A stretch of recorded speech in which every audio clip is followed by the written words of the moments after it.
가상칠언이라는 것은 십자가상에서 하신 7말씀이라는 뜻이에요. 7말씀의 내용은 이렇습니다.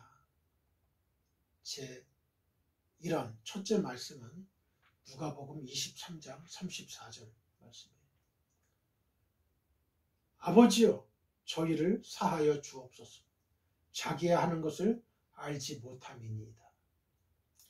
이는 원수를 사랑하라는 평소의 가르침을 예수가 삶을 마무리하는 마지막 순간에 몸소 실천한 것이라고 풀이합니다. 예수님이야말로 말과 행위가 일치한 존재라는 뜻입니다. 십자가에 못 박히신 후에도 예수님은 끊임없이 기도합니다. 한 번의 기도가 아니라 여러 번 끊임없이. 무지한 까닭입니다. 하나님 저들을 용서하소서. 이 기도는 이루어집니다. 사도행전 2장 14절로부터 36절에 있는 베드로의 오순절 설교는 뜨거운 회개의 불길을 일으켰고 무려 3,000명이나 회개하게 했습니다. 그 복음의 내용은 그리스도였습니다. 십자가에 못을 박았던 자도 침 뱉었던 자도 참으로 찌른 자도 능욕하고 저주하고 비웃는 자도 우리 주님은 용서하셨습니다. 그리고 예수님은 주변에 매달린 두 사람 중에서 회개하고 그리스도를 인정하는 한 강도에게 용서와 사랑과 구원을 확증시켰습니다. 두 번째 말씀은 누가복음 23장 42절로 43절입니다. 내가 진실로 네게 이르노니 오늘 네가 나와 함께 낙원에 있으리라.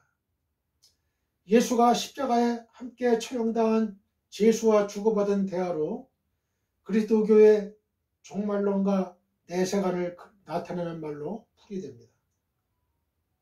죽어 예수와 함께 있을 곳이 바로 낙원이라는 말입니다. 오늘 한 강도에게 임한 구원은 우리에게도 임합니다. 여러분,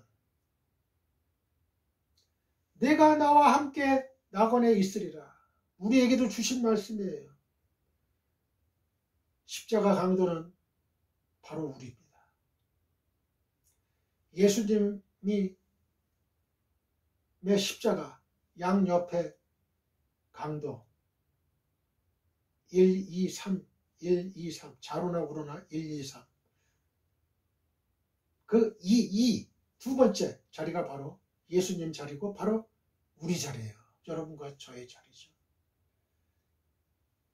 예수님과 함께 우리가 져야 될 그 십자가를 예수님이 대신 지시는 거예요. 예수님과 함께 죽고 예수님과 함께 우리는 부활합니다. 할렐루야! 할렐루야! 이런 믿음이 있어야 돼요. 오늘 내가 나와 함께 낙원에 있으리라. 낙원, 패러다이스, 더 킬덤 오브 갓, 천국입니다.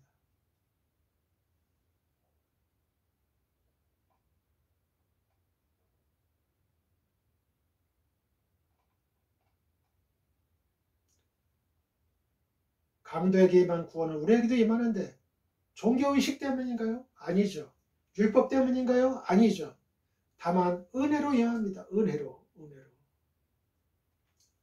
구원이 이루어지는 거예요. 은혜.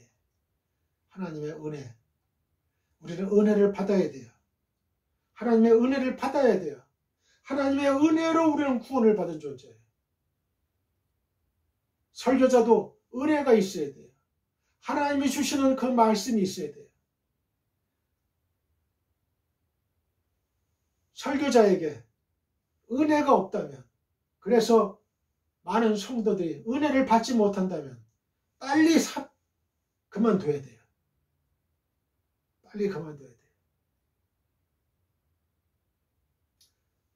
성도들은 하나님의 은혜를 받을 권리가 있어요. 그런데 설교자가 은혜가 없다면, 하나님이 주시는 은혜가 없다면 그 설교자의 설교는 가치가 없어요. 의미가 없는 거예요. 하나님께 죄를 짓고 있는 거예요.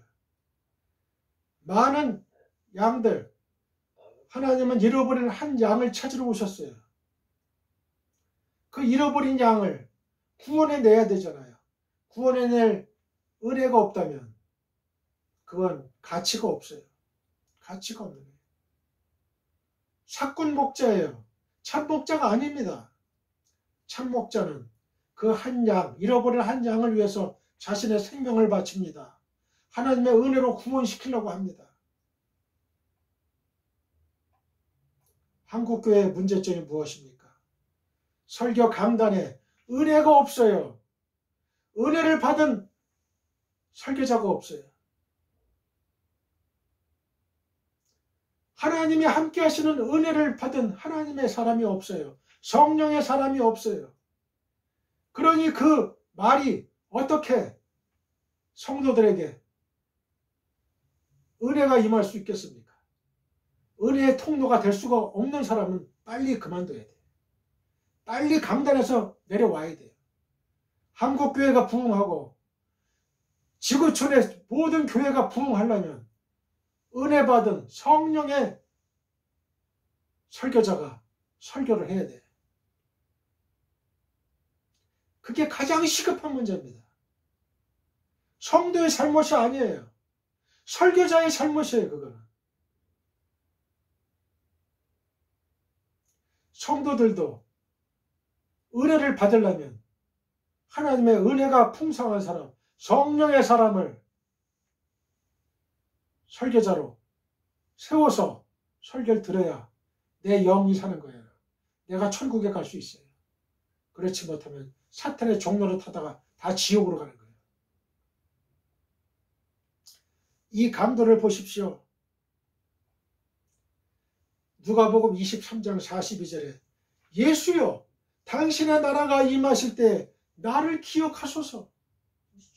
당신의 나라가 임하실 때 나를 기억하소서. 이 강도는 마지막 죽음 직전에 예수님께 간청합니다. 간청하는 거예요. 어떤 사람은 야 이게 무슨 문제거리라고 생각을 해요.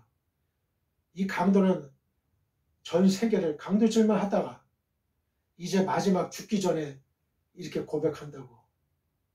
여러분, 그러나 이 강도의 이 간청은 그야말로 자신이 목숨이 끊어지기 바로 직전에 예수님께 간청하는 거예요.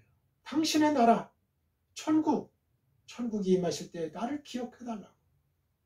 진심 어린 강도의 그 간청입니다. 여러분.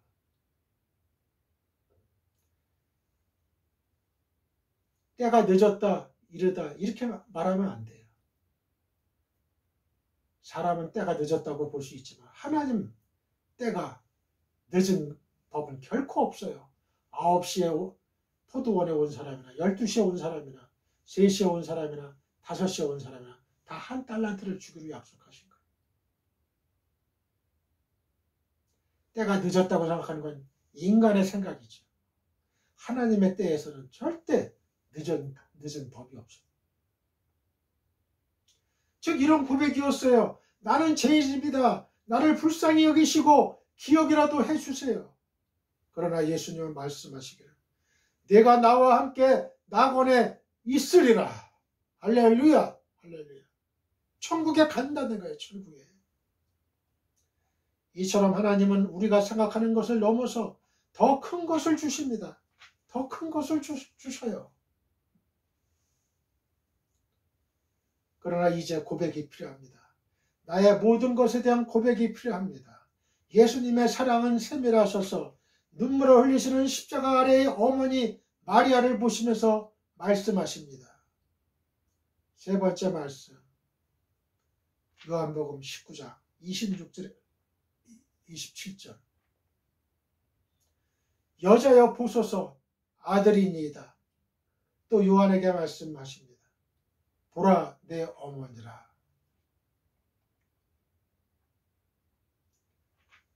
우리는 복음서 전체를 통해 어머니를 여자라고 부른 일만을 기억합니다. 그러나 예수님은 육신의 어머니도 중요하게 여기셨어요. 어머니의 그 고통, 그 아픔을 예수님은 기억하십니다.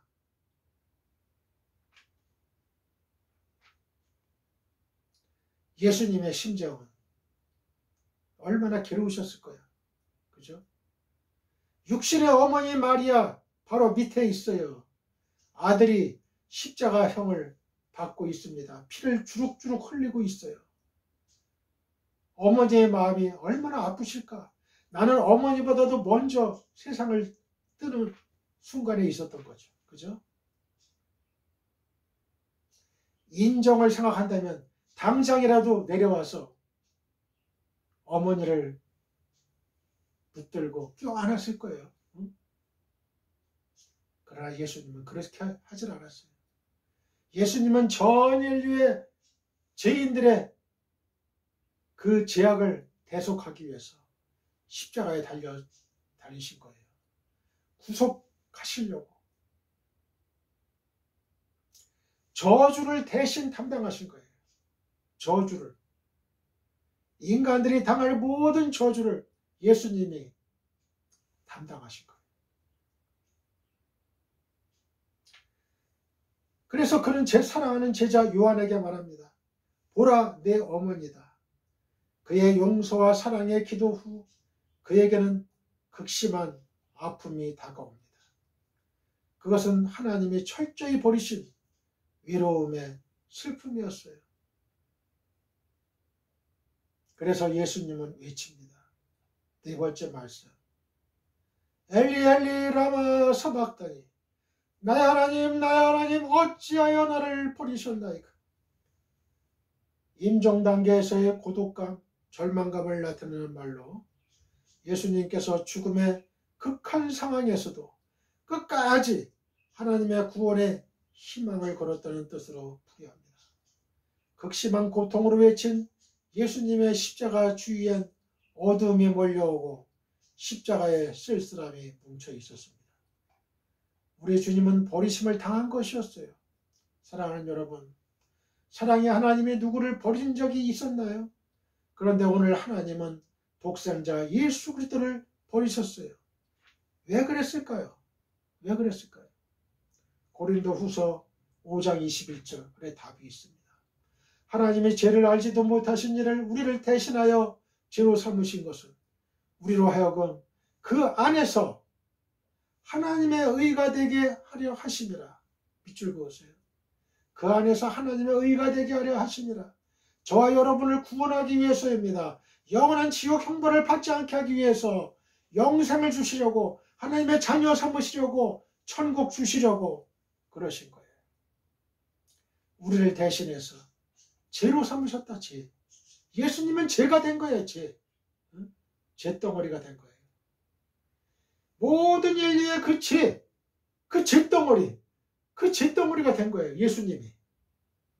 그리고 그 모든 전 인류의 그 저주를 예수님 혼자 저주를 받으신 거예요.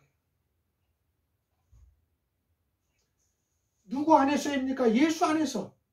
예수 안에서 하나님의 의가 되게 하려 하신 거예요. 그의 고통과 아픔은 우리의 구속을 인하며 눈물과 피는 우리의 영생을 위함이었습니다. 놀라운 주님의 사랑과 희생을 감사드리지 않을 수 없습니다. 그의 극심한 아픔은 목마름으로 나타났습니다. 고통받은 사람의 아들, 복종하는 종의 모습으로 그는 다섯 번째 말씀을 하십니다. 다섯 번째 말씀. 내가 목마르다. 내가 목마르다. 7가지 말씀 중에 예수님이 육체적으로 고통을 토하신 말씀은 이 다섯 번째 말씀밖에 없어요. 내가 목마르다. 자기의 성스러운 사명을 완성하려는 염원을 드러낸 말로 풀이돼요. 여기에는 인간의 고통과 더불어 승리의 모습이 있습니다. 승리의 모습이 있어요. 여러분, 목마르다. 여러분은 뭐에 목마르세요? 돈에 목마르세요? 행복에 목마르세요? 이 세상에 쾌락에 목마르세요? 어떤 것으로 목마르십니까? 우리는 성령에 목말라야 돼요. 우리는 하나님의 말씀에 목말라야 돼요. 하나님의 생명수, 즉 성령, 누구든지 목마르거든 내게로 와서 마시라. 누구든지 목마르거든 내게로 와서 마시라.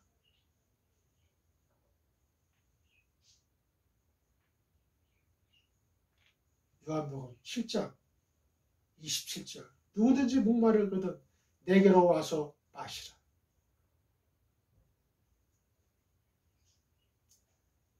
내가 줄 생명수를 마셔라.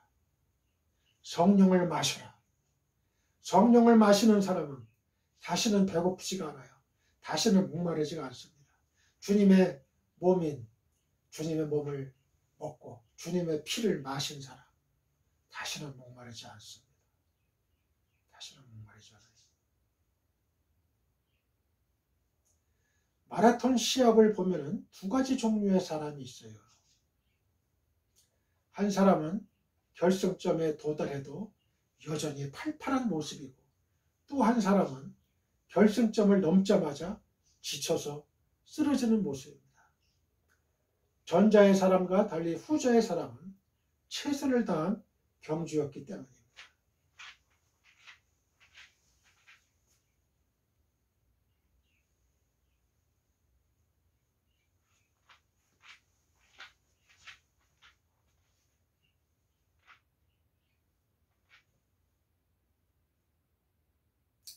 오늘 예수님은 최선의 경주를 하신 거예요. 이러한 목마름과 고통은 우리의 모든 목마름을 대신한 것입니다. 그러므로 예수 안에 있을 때 우리에겐 목마름이란 있을 수가 없어요. 목마름이 없어요. 우리는 예수 안에 있을 때. 우리가 목마르다 외치실 때 예수님은 이미 먼저 아시고 그 고뇌를 깨뜨리고 우리에게 채워주셔요. 요한복음 4장 13절로부터 14절. 예수께서 대답하여 이르시되 이 물을 마시는 자마다 다시 목마르리니와 내가 주는 물을 마시는 자는 영원히 목마르지 아니하리니 내가 주는 물은 그 속에서 영생하도록 솟아나는 샘물이 되리라. 계시록 7장 15절에서 17절. 그러므로 그들이 하나님의 보좌 앞에 있고 또 그의 성전에서 밤낮 하나님을 섬기매 보좌에 앉으신 이가 그들 위에 장막을 치시리니 그들이 다시는 줄이지도 아니하며 목마르지도 아니하고 해나 아무 뜨거운 기운에 상하지도 아니하리니 이는 보좌 가운데 계신 어린 양이 그들의 목자가 되사 생명수 샘으로 인도하시고 하나님께서 그들의 눈에서 모든 눈물을 씻어주실 것입니다. 계시록 7장 16절에 그들이 다시는 줄이지도 아니하고 목마르지도 아니한다 그랬어요. 이들이 지금 어디에 있어요? 하나님 보좌 앞에 있는 거예요. 천국에 있는 거예요. 그러나 지옥에 있는 사람들은 어때요? 항상 목말라요. 24시간 항상 목말라. 매일매일 목말라요. 그래서 부자와 거지 나사로 비유해서도 그 부자, 지옥으로 간 그 부자가 뭐라 그랬어요? 아버지 아브라함이여 저 나사로에게 시켜서 그 손가락에 물을 적셔서 내 혀에 한 방울 닿게 해달라고. 그만큼 목마른 데가 바로 지옥입니다. 그걸 아셔야 돼요. 천국은 절대 목마르지 않아요. 다시는 줄이지도 않아요. 해나 아무 뜨거운 기운에 상하지도 않아요.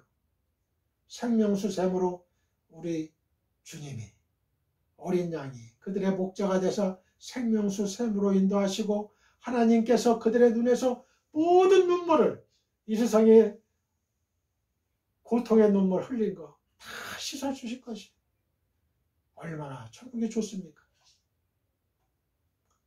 예수님의 얼굴은 이제 고통의 고개를 넘어서 기쁨이 차오르기 시작했습니다.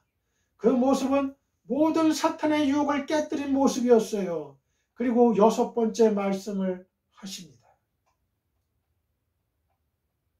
6번째 말씀. 다 이루었다. 다 이루었다. 성부 하나님이 성자 예수님을 통하여 이루려 하였던 일, 즉 신앙인들에게 영생의 길을 열어주는 일을 끝냈다는 말로 풀이되는 거예요. 다 이루었다. 이제 구원의 모든 길을 다 열어놨다 이거예요. 어떤 미술가가 나사렛 복공소에 소년 예수를 그렸는데 그는 창가에서 창문 양끝을 지고 바깥을 내다보는 그림이었어요. 서 있는 예수에게 햇빛이 들어와 가지고 그림자를 만들었는데 그것은 십자가의 그림자였어요. 그렇습니다. 그의 전생에는 십자가를 위한 것이었습니다. 그 십자가가 오늘 성취되었습니다. 영원한 구속과 고통의 끝이 성취되었습니다. 그리고 놀라운 변화가 일어났습니다. 그것은 완전한 평화였고 버려졌던 아들 예수에게로 하나님의 찾아오심이었습니다. 이제 마지막 말씀을 하십니다. 7번째 말씀. 아버지여, 내 영혼을 아버지 손에 부탁하나이다.